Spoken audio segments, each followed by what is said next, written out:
A escravidão americana, os 10 principais equívocos. 10.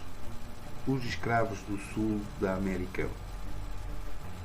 A maioria dos sulistas não possuía escravos, embora as estatísticas de estado para estado.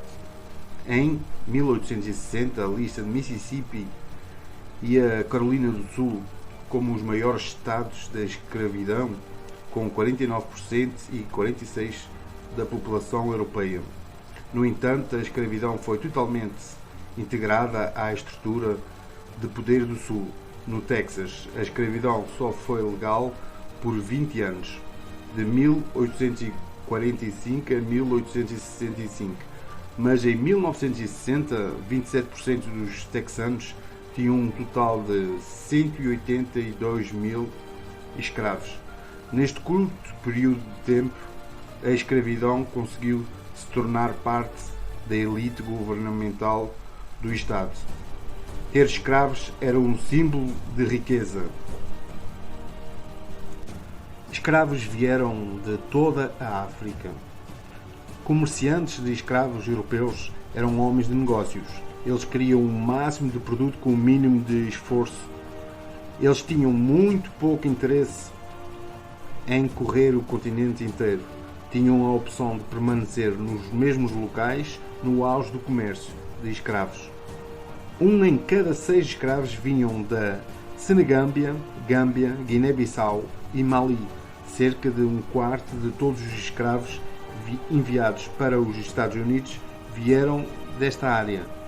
Outro quarto veio da África Centro-Ocidental, a área das nações modernas, de Angola, a República Dominicana, do Congo e Gabão. Embora falassem línguas diferentes, eles tinham muito em comum, em termos de cultura, tradições e religião. Um número considerável de escravos também veio da chamada Costa dos Escravos, onde muitos dos navios ancoravam-se. Os navios, ainda tivesse espaço, faziam incursões costeiras para preenchê-los. Atualmente se chama a Costa de Gana 8. Será que a maioria dos africanos vieram para os Estados Unidos? Estima-se que de 10,6 milhões foram embalados à força em navios e navegaram durante anos de 1600, 1700 e 1800. Cerca de 388 mil foram para os Estados Unidos, cerca de 3,6% no total. Isso é minúsculo em comparação com o número de escravos que foram enviados para a América do Sul, mais especificamente Brasil e Caraíba. Cerca de 4,8 milhões para trabalhar nas minas de ouro e nas plantações de açúcar. Cerca de 40% de todos os africanos trazidos pela passagem do meio. Outros 1,2 milhões foram enviados para a Jamaica. Os historiadores estimam que cerca de 60 mil a 70 mil vieram do Caribe para os Estados Unidos, elevando o número total de africanos para cerca de 450 mil. Isso significa que quase todos os 42 milhões afro-americanos vivos hoje descendem de meio milhão de africanos. Estava apenas no sul a escravidão?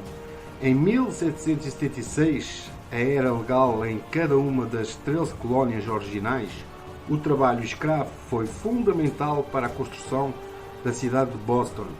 Nova York realizava leilões semanais.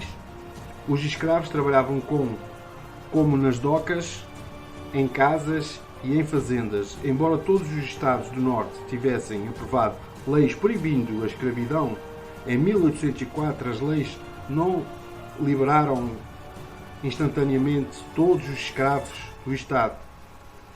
Na tentativa de evitar controvérsias, as leis muitas vezes aboliram a escravidão gradualmente.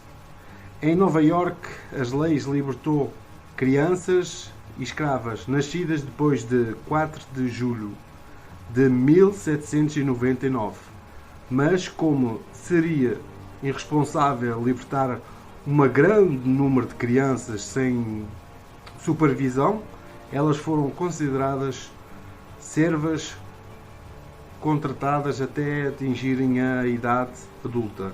É assim que Nova Jersey, o último estado do norte, proibiu a escravidão em 1804 e ainda havia 18 escravos em 1860. Era apenas em áreas rurais a escravidão? Embora a maioria dos escravos americanos trabalhassem em agricultura, especialmente em algodão, tabaco e arroz, cerca de 10% viviam e trabalhavam em áreas urbanas. Eles trabalhavam em uma variedade de empregos qualificados, de estivadores a bombeiros, a teneiros e a ferreiros. Em alguns casos, os escravos tinham permissão para mudar para a cidade e ganhar dinheiro nas temporadas lentas.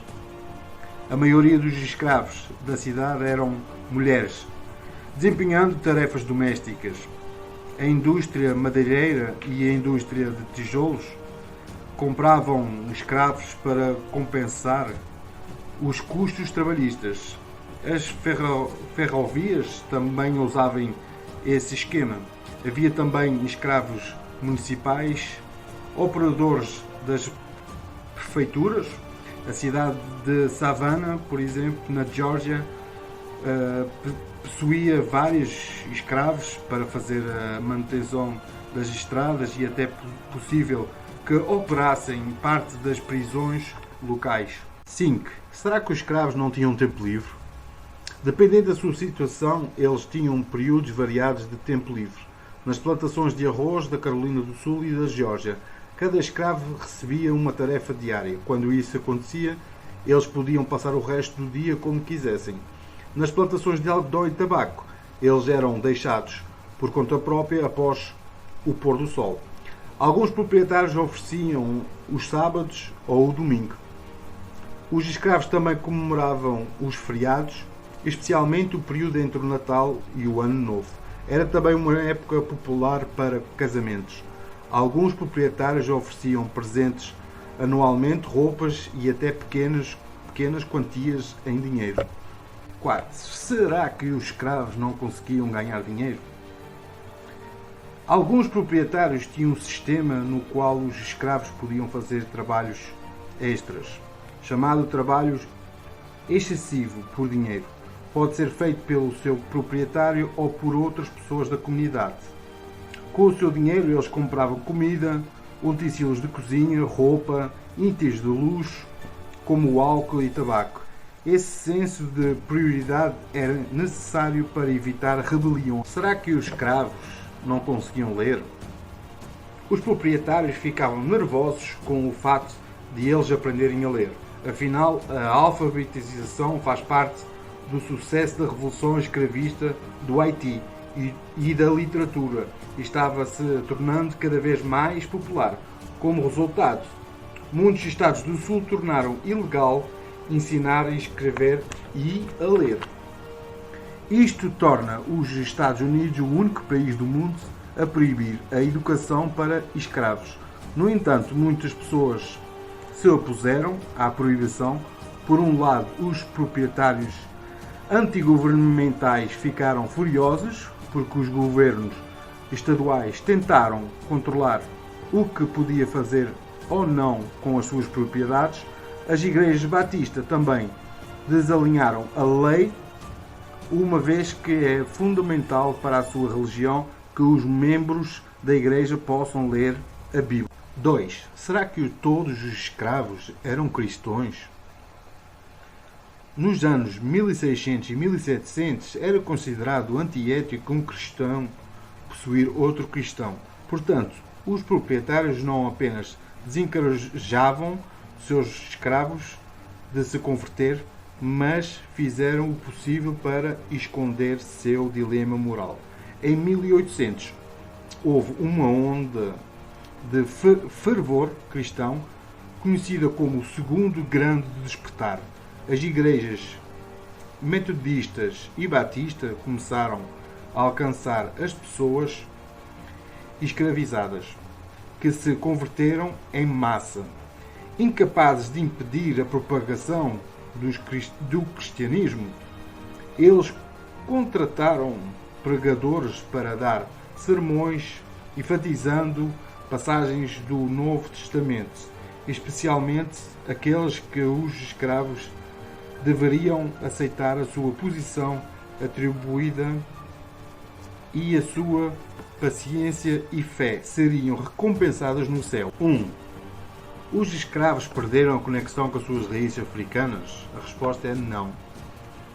A experiência de cruzar a passagem do meio, ser vendido em leilão e ser forçado à escravidão foi obviamente traumático para eles. Para lidar com o trauma, eles voltaram-se para as suas tradições da África Ocidental e as refizeram para a vida americana.